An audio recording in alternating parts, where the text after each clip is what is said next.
attending. This panel is Racially Motivated Police Brutality is a Community Public Health Issue in the United States. Today we have presenting Grace McGrath and Dr. Daryl Norman Burrell. Thank you very much. We look forward to your presentation.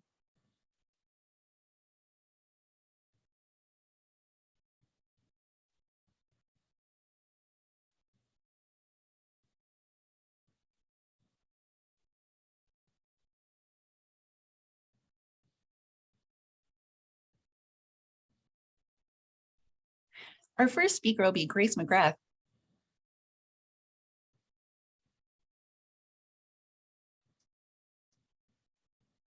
Would you like me to go? Yes, go ahead. All right, awesome. So thank you everybody for coming today. Today we're going to discuss racially motivated police brutality and how it's a community public health issue in the United States. And my name is Grace McGrath. So we're going to start off with a table of contents just to go over how the presentation is going to happen today. So we're going to start off with our introduction. We're going to discuss who is affected by the violence, why it's a public health matter. We're going to discuss the history of policing in America.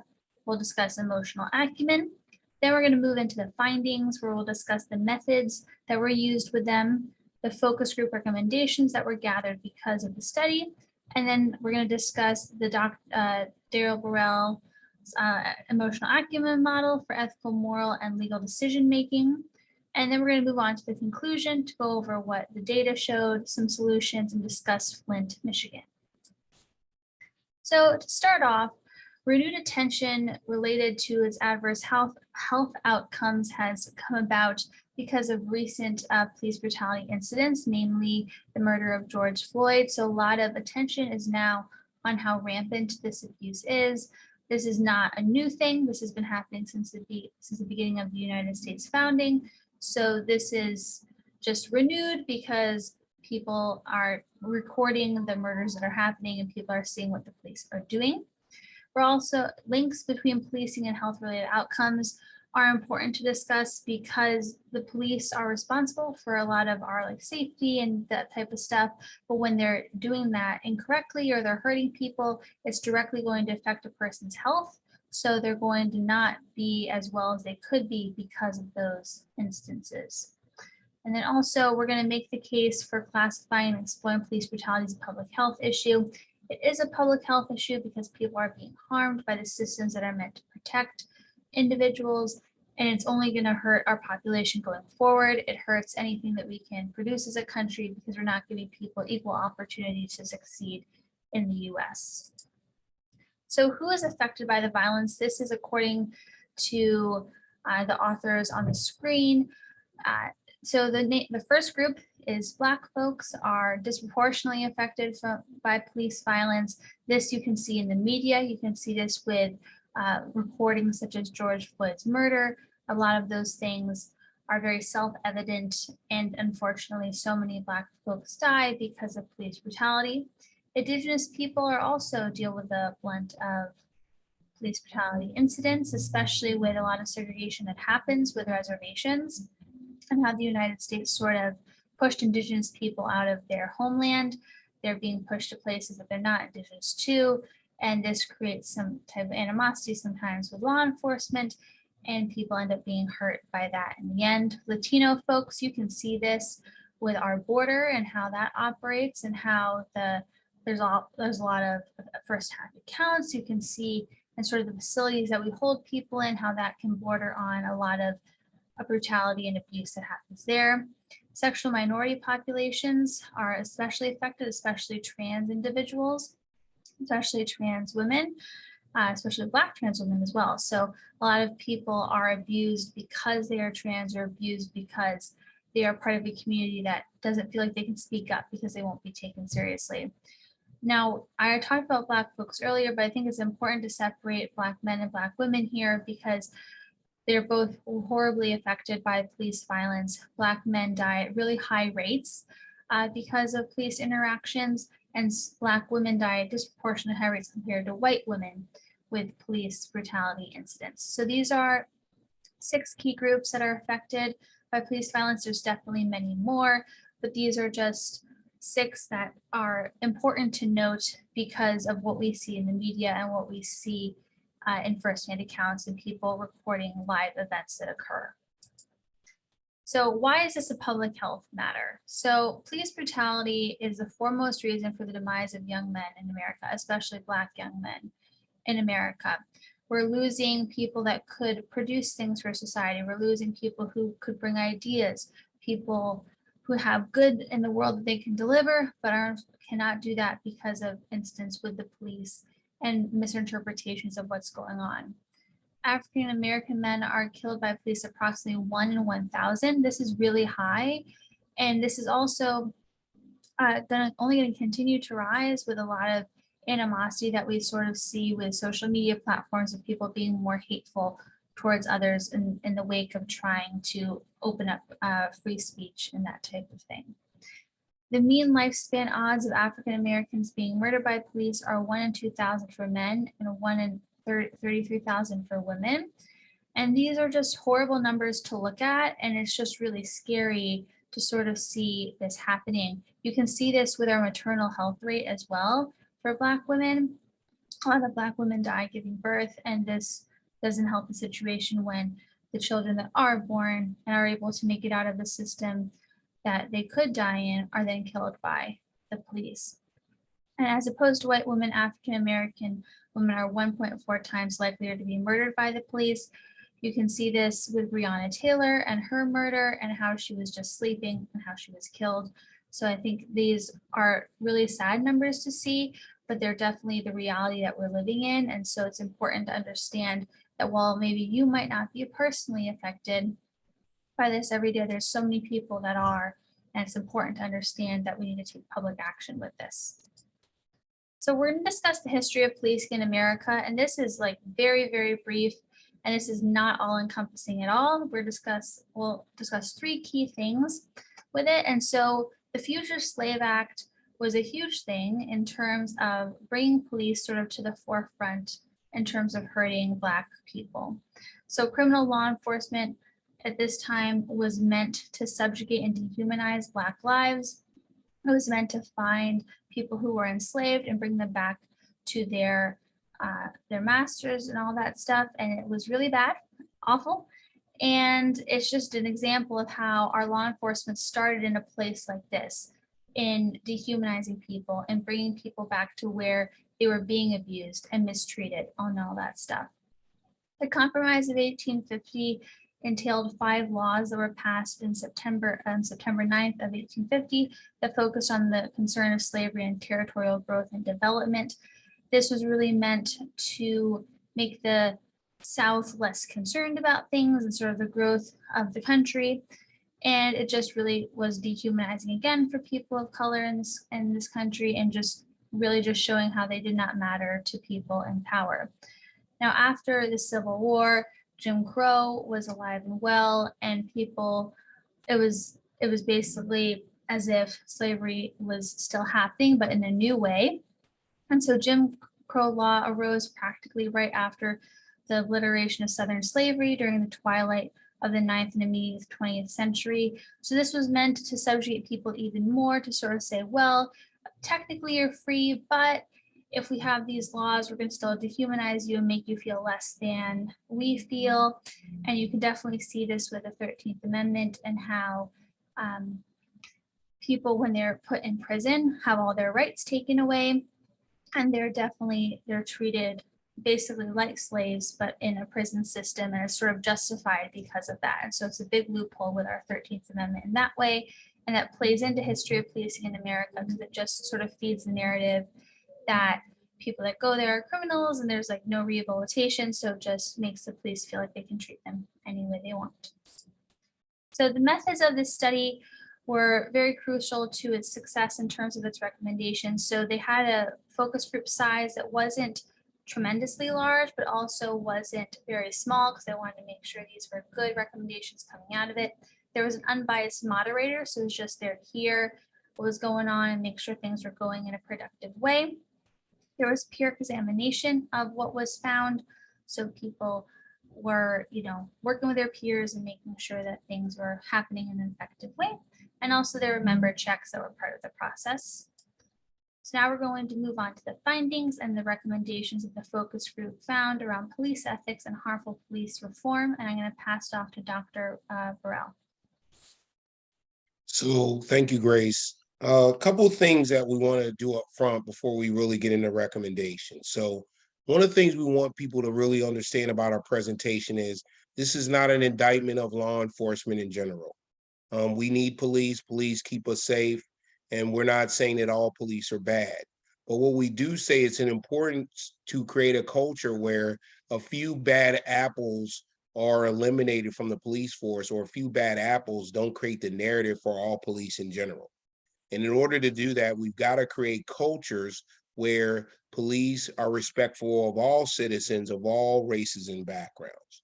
One of the things that's always critical too is the deflection conversations that people have when we start to talk about these real issues in police. What about black on black crime is one of the discussions that tends to come out. There's a different dynamic from someone that's in a community that might be harming people in the community from someone where people in that community's taxpayers' dollars pay that person's salary, where they're paid to protect and serve members of that community in terms of engaging them in ways that don't respect them or dehumanize them. And so again, we believe and respect the importance of police, and we're not saying all police are bad, but it's critical that we address these dynamics that are going on in society.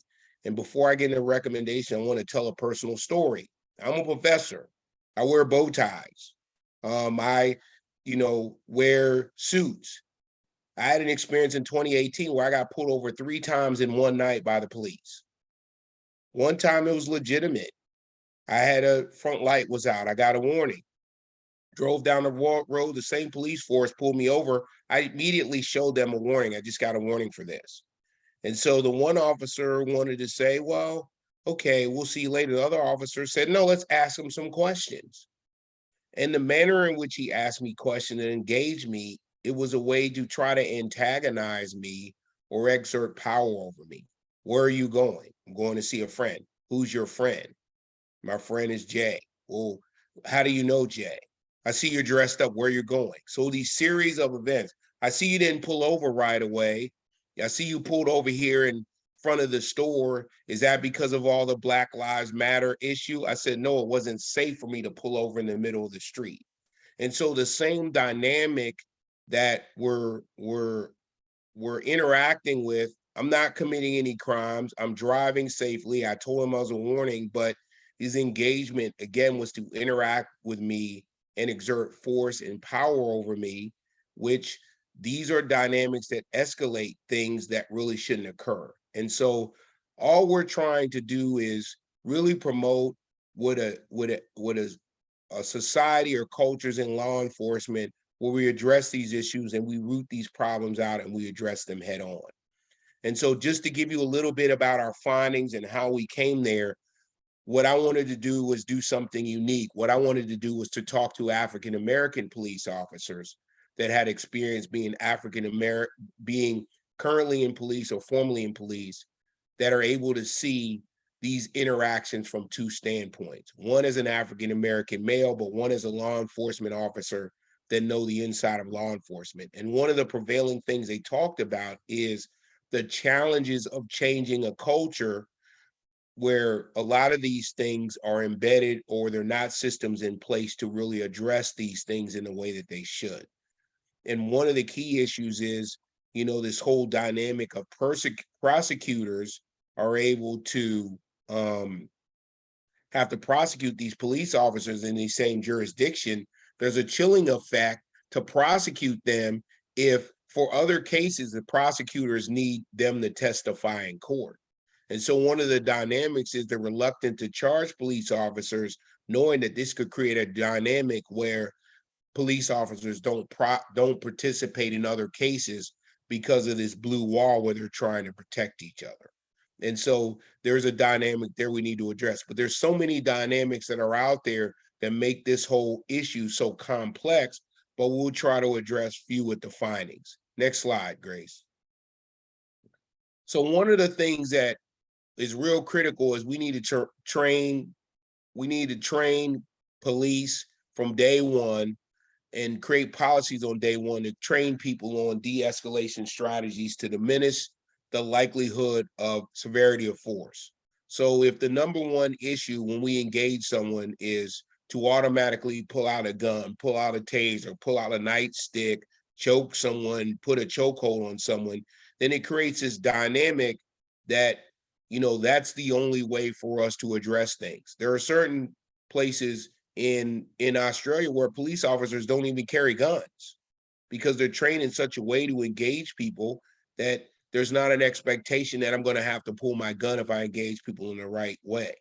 One of the things I always explain to people about one of my first experience in police was my dad, who grew up very, very poor. So when I became a certain age and he became middle class, he wanted to take me places that he wished he would have gone as a kid. And I'll never forget, he wanted to take me to Disneyland in California. And we were out there, and I'll never forget, a police officer, when I was about, I think I was about 14 or 12 or 14, put my dad in a chokehold because we were jaywalking. And and think of me and my vivid thing watching my dad in a chokehold with the police as a young child. So that thing was indelible to me, that made me fear police and be careful about police. Another thing I'll tell you to try to talk about the de-escalation issue was, I grew up in a place in Maryland, but there was one county in Maryland where the police were notorious for being racist. And four of us were all going to that county to an event. And my dad had a conversation with us to say, because we were all four Black men, you probably should take two cars. I said, why should we take two cars? He's like, you just need to be careful with you four teenage Black men driving together in one car. And I laughed because I thought it was ridiculous. And lo and behold, we ended up getting pulled over, and there was really no probable cause, but two police officers came over with their guns drawn to talk to us during that occurrence. And so to me, the fact that you're just pulling over people and immediately you're coming with your guns drawn shows that we're not training people on how to de-escalate a situation from day one. Next slide. So the need to match, put higher standards, hiring standards, higher pay and benefits for police. And so one of the things we also need to do is create some kind of standard of what people should be in background. I think one of the flaws is this whole affinity that we want to hire people that were in the military. And I'm not saying that military officers can't be police, but there's a difference between being at war and dealing with combatants from being police in a community. And if I'm trained to be at war, right, it's a different mentality than if I'm trained to protect and serve people in the community. And being a police officer is a dangerous job. So they should be paid more. They should have better benefits. They should have more access or more encouragement around mental health. But we've got to create standards and dynamics that we hire someone, because here's a challenge. They're in a job with public trust where they can take someone's life. And so their standard of who we hire in that role needs to be much higher, needs to be a lot more specific, and needs to be more reasoned in terms of how we go across that process. Next slide. Train all police officers on conscious and unconscious bias on a consistent basis. One of the things is it's a stressful job. Dynamics and things you see can socialize you to think a certain way. A lot of times training like this helps people refocus, helps remind people how we need to engage people from different backgrounds and different communities. And part of that even is understanding about how we deal people with both, and how our police interactions with certain communities create these dynamics with people where people are scared or people are concerned or people are antsy. And we need to understand all those dynamics. When we talk about community policing, the real power of community policing is people are going into community, building relationships with people so they realize this is a person I'm dealing with. That when I engage them, the things that I can do and the decisions I make I have a lot of discretion, but I need to choose a path that shows empathy and sympathy and grace. You know, when a police pulls you over, a police can do a variety of things, from give you a warning for driving to arrest you to shoot you.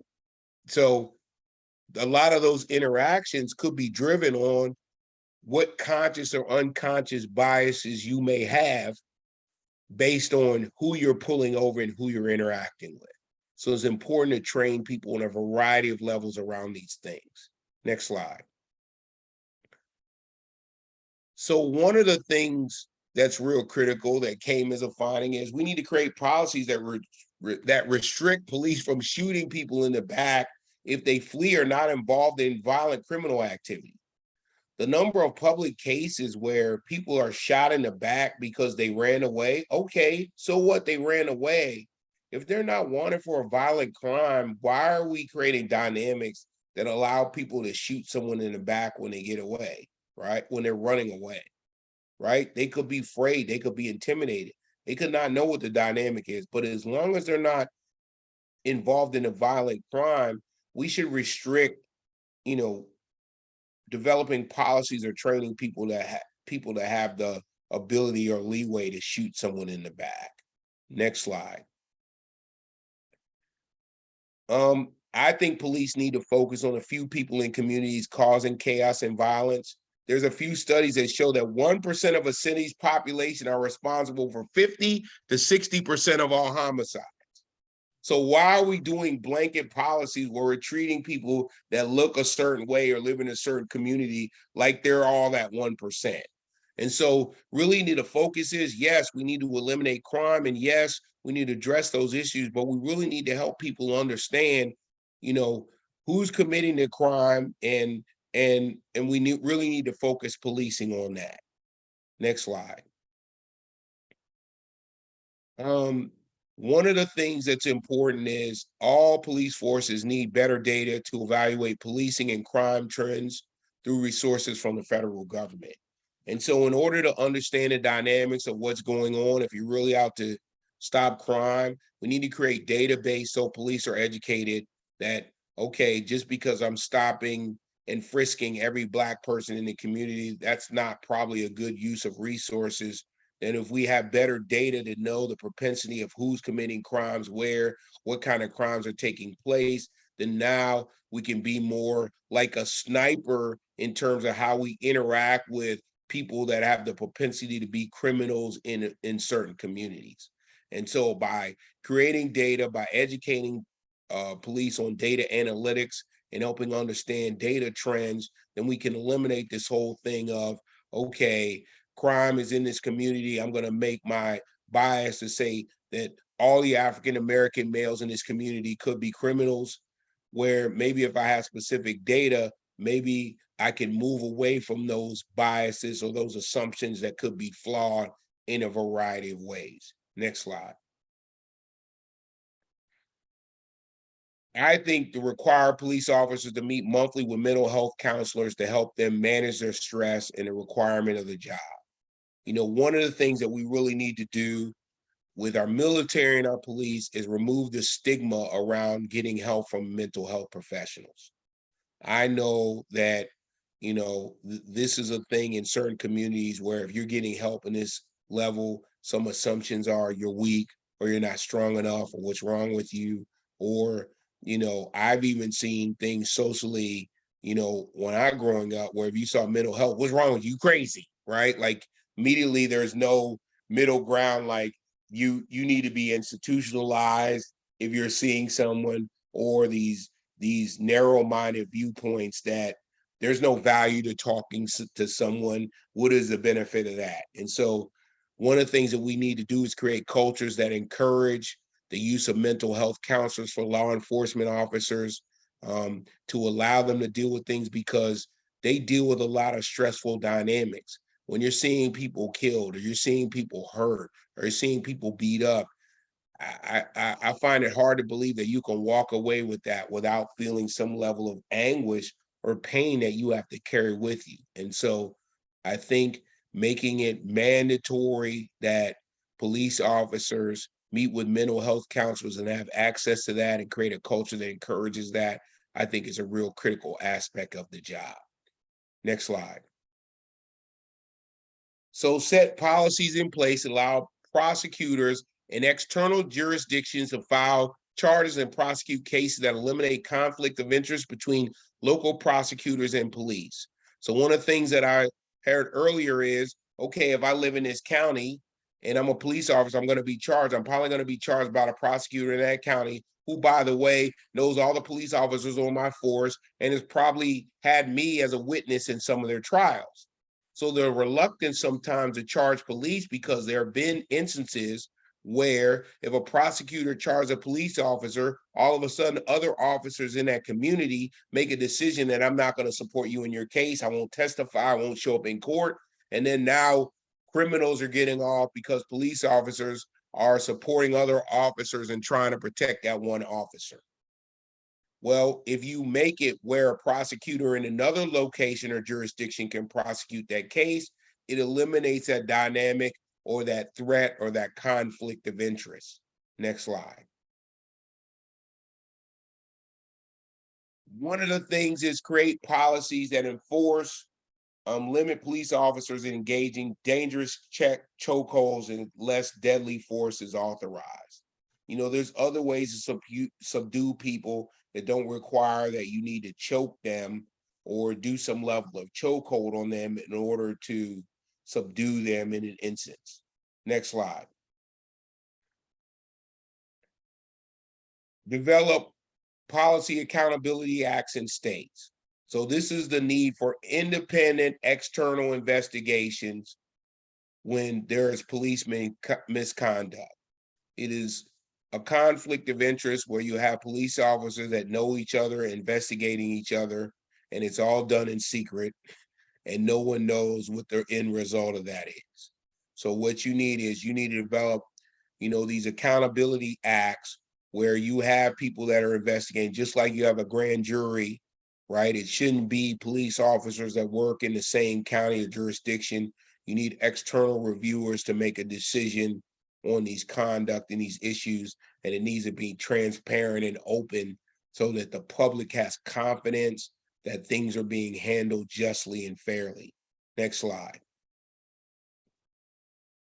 Create mandatory policy that require police officers to report use of excessive force by another officer immediately. So if me and Grace are police officers riding in the car together and Grace sees me do something that she thinks is obsessive, create a policy where Grace has to report that. When you create a climate of that, where if I'm riding with Grace and I know that Grace is required to report it, then I'm less likely. That fits along with the de-escalation training. I'm more likely to de-escalate a situation than feel I'm the cop, I can do whatever I want, I have a badge and a gun, and Grace is gonna back me up because she's my partner. Next slide. Expand public access to personal disciplinary records that have been traditionally shielded under state's public information law. So there's a lot of trends out there if you do research where police officers are about to be fired by one jurisdiction. And the way they remedy it is they sit down. So it would be if I sat down with Grace and I said, Grace, we're going to fire you on Saturday for this misconduct, but you can resign today. So Grace will resign. Then Grace's disciplinary file is sealed, and then Grace goes down the street and gets hired by another police force.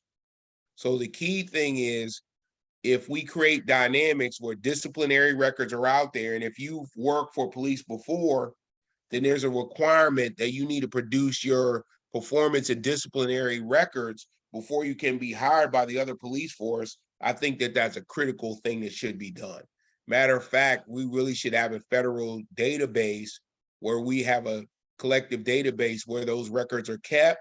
So anyone that's applying to be law enforcement at another jurisdiction, part of that background investigation is to check that database to see if there are any disciplinary actions or issues around you.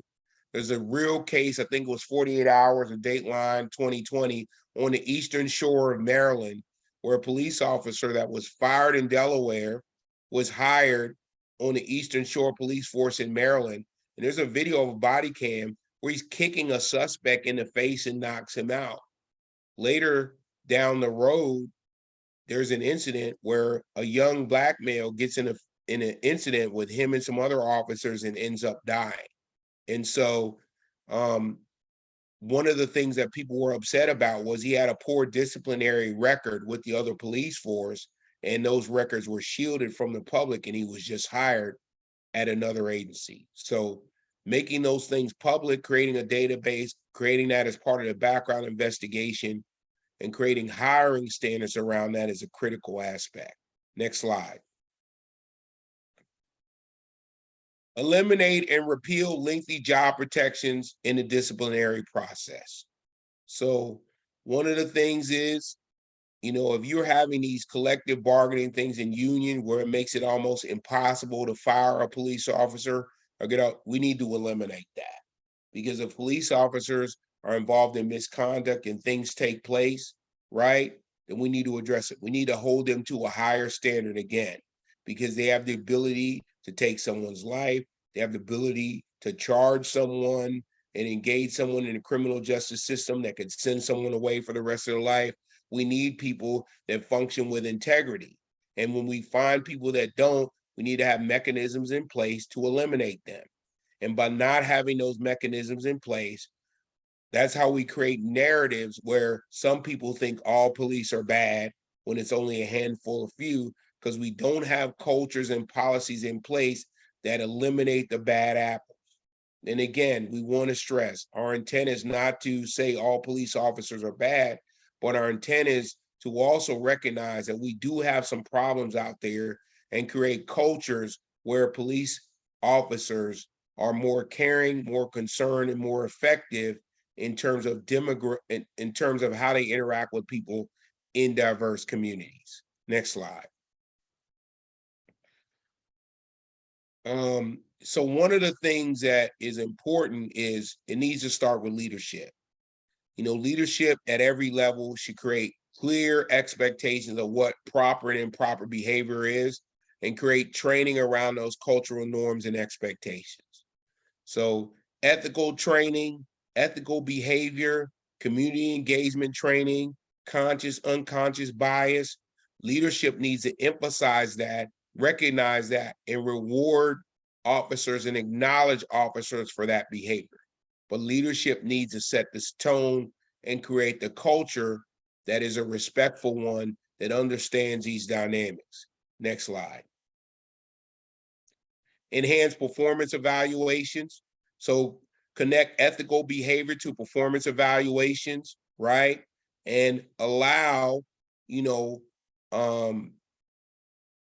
information around ethics and ethical behavior to be evaluated. So what you're trying to do is create an ethical and professional culture in terms of how people engage people in communities. Next slide. One of the things is create recognitions and awards around ethical behavior, publicly reward people that are ethical, and punish those that are not. So one of the things that when I worked in an organization many, many years ago was I was flying on an airplane and I saw that they could take the logo for your company and put it in a watch.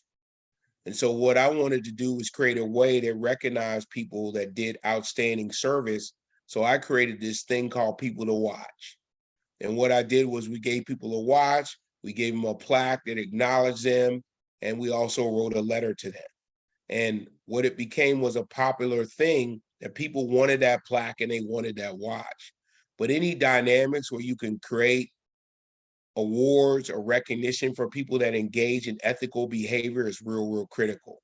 It could be non-monetary awards, a day off, or maybe a gift card for dinner at a steakhouse out back or something of that nature, where you're recognizing people that are doing the right thing, acknowledging people that are doing the right thing, so other people will know and realize that that's the behavior they should conduct or be engaged in.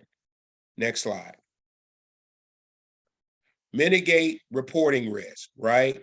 So one of the things that's important is to create dynamics where If Grace sees me doing something unethical or unprofessional, it can be reported. If a citizen sees a police officer doing something unethical, it can be reported in a manner where there's not retaliation or reprisal, right?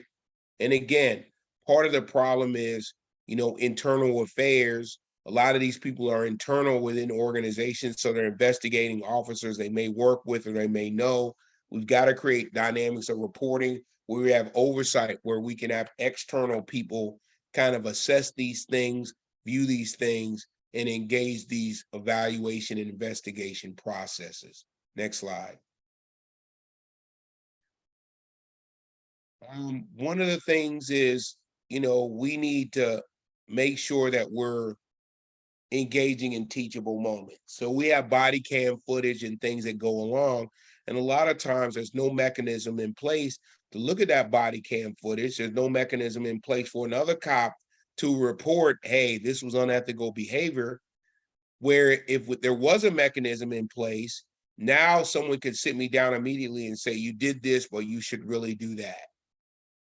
Now the only time we're having a discussion is someone gets hurt and now there's an investigation, there's a lawsuit, lawyer comes, shows up, Ben Crump shows up now, has a press conference, and now as a result, now we're trying to address the issue, and issue could have happened 6 months ago, 12 months ago, 18 months ago. And so we need things to be able to provide just-in-time feedback to help people realize, okay, this is the kind of behavior you should have. You did this. This is the wrong type of behavior. Next slide. Top-down modeling. Again, I said leaders need to really demonstrate ethical behavior with their conduct. And if people see the leaders engaging in certain ways, then the likelihood is they'll play follow the leader in terms of their behavior. If they see leaders functioning ethically and professionally, then likely they'll play follow the leader when it comes to that. Next slide.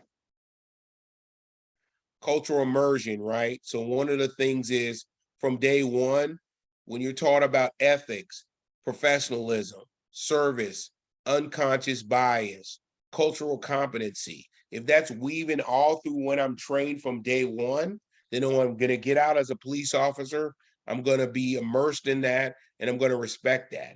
If that's part of my ongoing training as a police officer, guess what? Over time, that's going to create a culture where I realize those things are valued and those things are important. Next slide. I think make ethical behavior a central aspect of the hiring process. So one of the things in terms of who you hire, you want questions, you want conversations, you want insight that are scenario based, that deal ethical scenarios. So there's a lot of assessments out there that are multiple choice that can be completed online, where they're going to ask, they're going to have you respond A through D, and it could be around ethical scenarios, and there's always one best answer to another. These are dynamics that you should put in the hiring process to make sure that you're hiring someone that values ethics, that values service from day one. Otherwise, if they don't do well on these assessments, then they shouldn't be hired. Because again, they need to be held to a higher standard because they have a gun and a badge and they have the ability to take someone's life. Next slide. So one of the things that's real critical that came out that was very surprising to me, right, was have officers take polygraphs.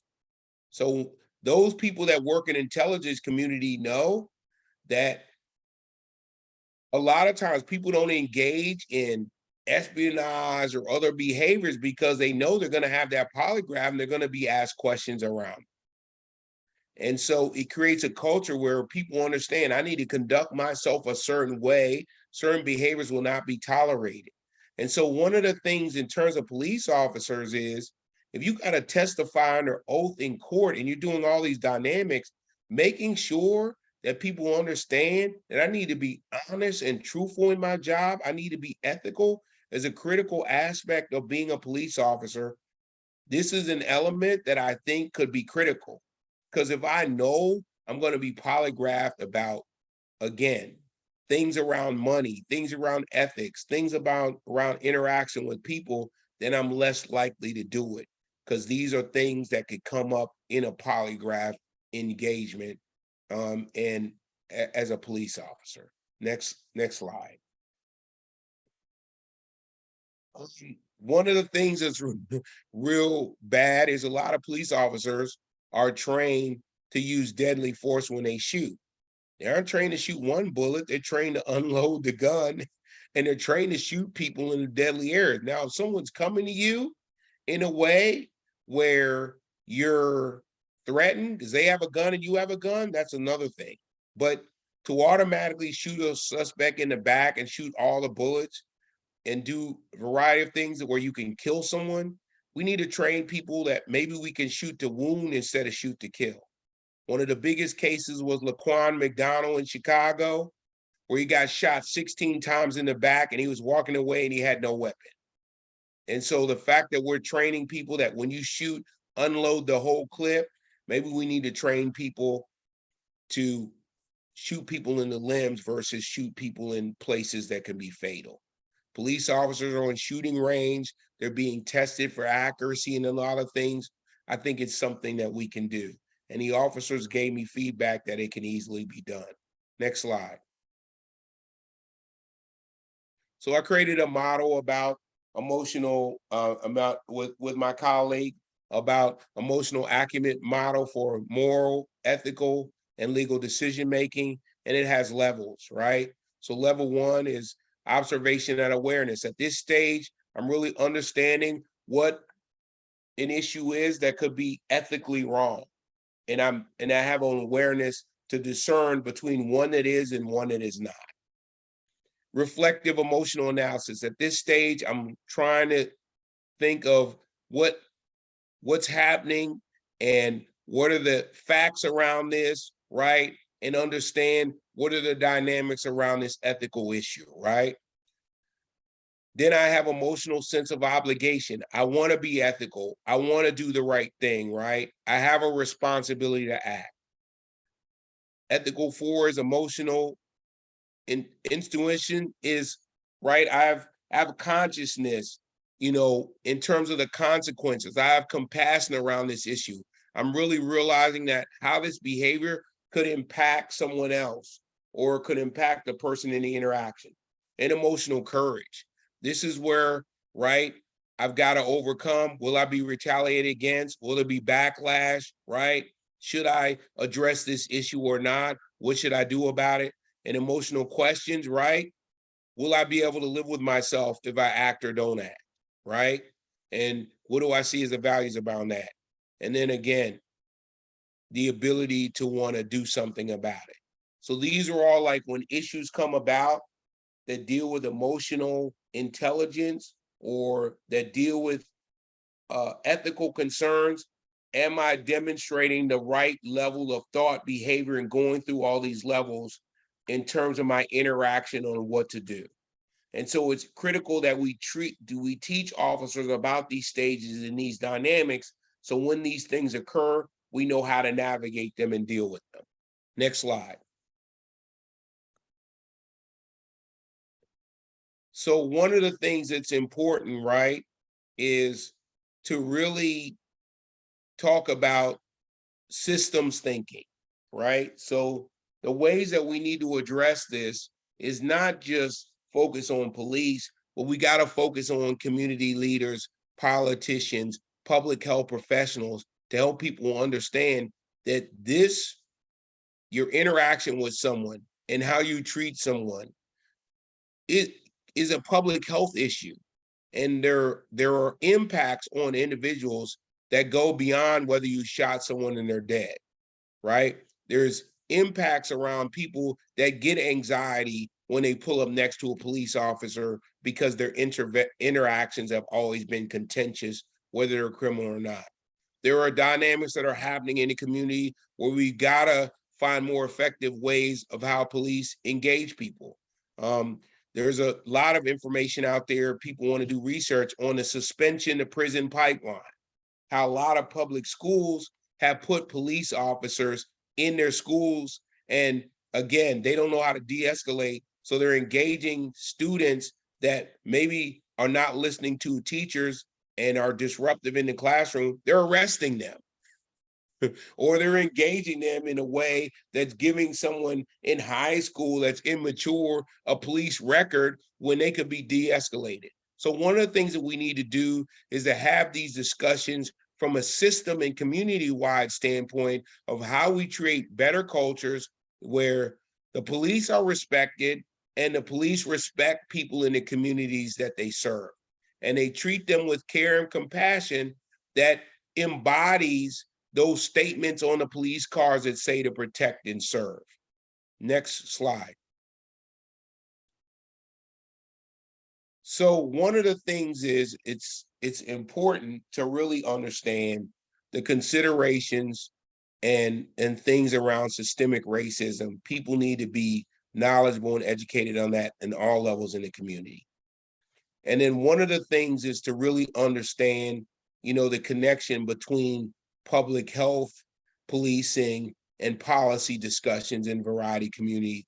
And then the other thing is to make sure that we have, public health systems understanding how all these dynamics are connected and educating people in the community through all areas and means about these public health issues around law enforcement and the police and how they engage people in the community. Next slide. So one of the things we always use is to give an example. And Grace, can you share this? Can you go through this and share it? I can, yeah. So even though the Flint, Michigan story about the water crisis isn't exclusively focused on police brutality, it's a great example of what happens when a system is failing and it's a public health issue and people don't care. So the Flint, Michigan story started off in April of 2014, and there was poor judgment exercised by leaders to change the city's water source. Michigan leaders failed to address the contaminated water concern for over a year. The results were that children and others travailing from the results of the lead poisoning. So people were having severe lead poisoning. There were people like Rachel Maddow that were bringing attention to it, but people weren't really talking about it that much.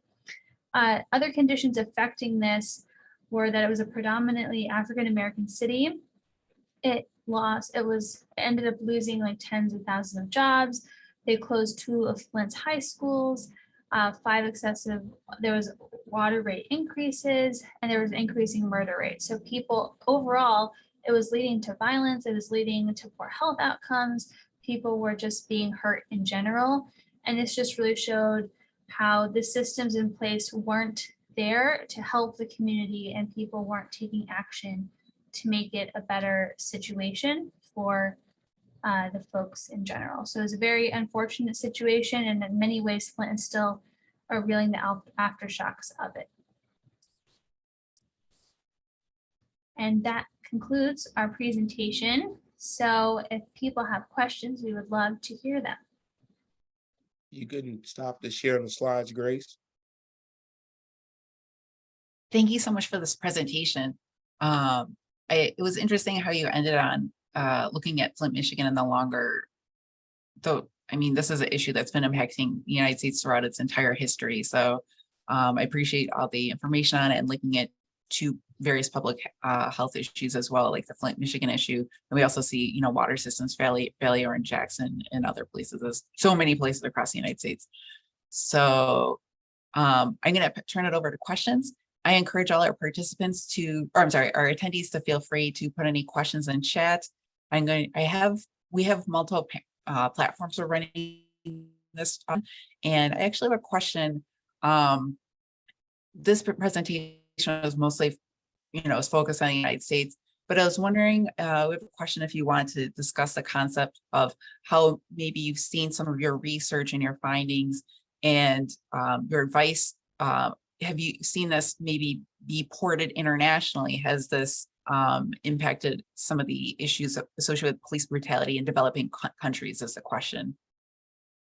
So I wonder if you want to share any insight on that. It's a little bit outside of your scope. So for us, we really were focused on the United States, and really where this research kind of came out was there's all these dynamics back to back at the same time. 2020, people were just saying enough is enough, and there were protests everywhere. And so for us, we really wanted to address it. There's some dynamics around policing. And one of the things, we have a paper that's under review in the journal right now, but one of the things that's a key element of the presentation we wanted you all to get, that Grace talked a little bit, is the origins of police in the United States. Police forces were started out of people trying to capture runaway slaves. And that's the origin of how police started in the United States. And then you have different dynamics of in the 60s when you had protests in Martin Luther King, where you would have people get locked up, beaten by police, where police officers would lock protesters up and then basically tell Ku Klux Klan and other groups, we're going to let this person out. And immediately when you're let out, you're grabbed by the Ku Klux Klan, and then you're also brutalized. So you're brutalized in captivity, and then you're released and brutalized. So these dynamics are very prevalent in historical context in our country. And so to really understand, a lot of people get frustrated and say, I don't understand Black Lives Matter. Shouldn't we care about all lives? People really need to do research on the history and the origins of police in this country.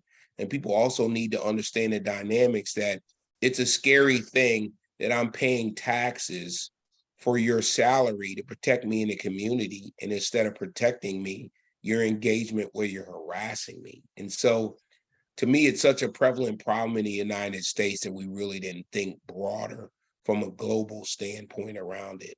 But really, at the end of the day, part of the dynamics around it is power and control. And when you start talking about emerging countries, again, if I have power and I have control and you do not, then they have the ability to do certain things to you.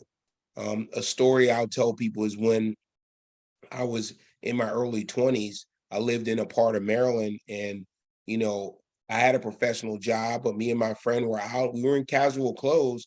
And I'll never forget, we went to 7-Eleven and we saw a police officer there that were looking at us when we went in the store. We left, that police officer followed us and pulled us over. And I said, why are you pulling us over? You fit the description. Description of what? Decided to talk to us, search us. Me and my friend were made us sit on the side of the road while they searched my car. And my friend was very upset. And he's like, I don't know why you're upset. I haven't called you the N-word yet. And he used the word. I mean, this was a local police. So a lot of times people don't understand when they think about certain people in certain communities, right? I have colleagues that get anxiety when they pull up at a stoplight and there's a police officer there, because they've seen so many instances where when they pull away, the police officer slows down, gets behind them, runs their plates, all these dynamics ensue. And so a lot of people don't really realize that if you experience that, if I experienced that in my early 20s, right, as I become an adult, right, I have a heavy backpack of interactions with police that some were positive, but many of them were not positive, that help shape how I view police, how I interact with police, or what my feeling is. And so when you think about communities, right, where that happens, where crime is prevalent, are people in those communities, even when they know crime exists, likely to call the police or trust the police? Probably not. And so there's this whole, again, Grace and I want you to understand everyone to understand the systems dynamic around this and how it's a whole systems problem that we need to address. And I also want to speak to the fact that generational trauma plays a huge role. So generations grow up in systems like this, and that trauma carries on as the family grows. And so that's carried through DNA. This has been shown with a lot of Indigenous youth. And so this is something that's going to continue on from even the beginning of slavery. Like, that trauma still exists, still there, present in the ancestors of people today. And so it's just very much needs to be talked about how that carries on and adds to people's public health concerns, especially regarding this, because it's carried with them constantly in fear for their life. Absolutely. And then, how do you've outlined so many different ideas of how we can help alleviate some of these very serious issues. I was wondering if you could discuss how, have you noticed these ideas been adopted? Has there been a lot of published research, and how has that been looked at by the various departments? So there are some things. When Barack Obama was president, he put together a task force on policing. And if you look, there's some reform recommendations that are out there. But I think, and Grace will probably agree with me, we really need a policy shift.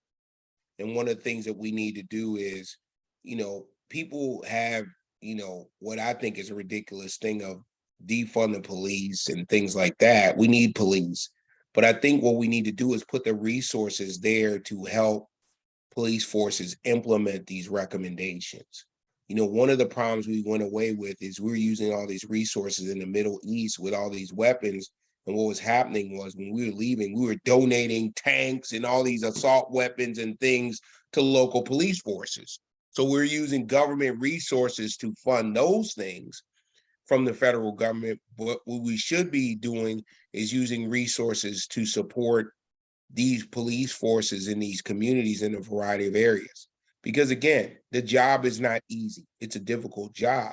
And they need tools and support too, from the aspect of training, mental health support, things around that to understand dynamics.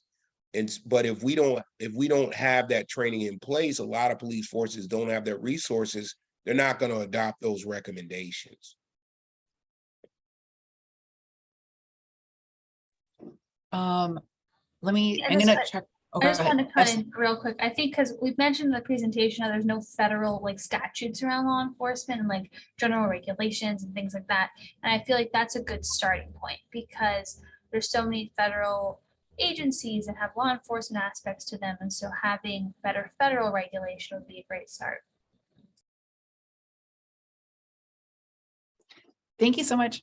I do not see any more questions at this time.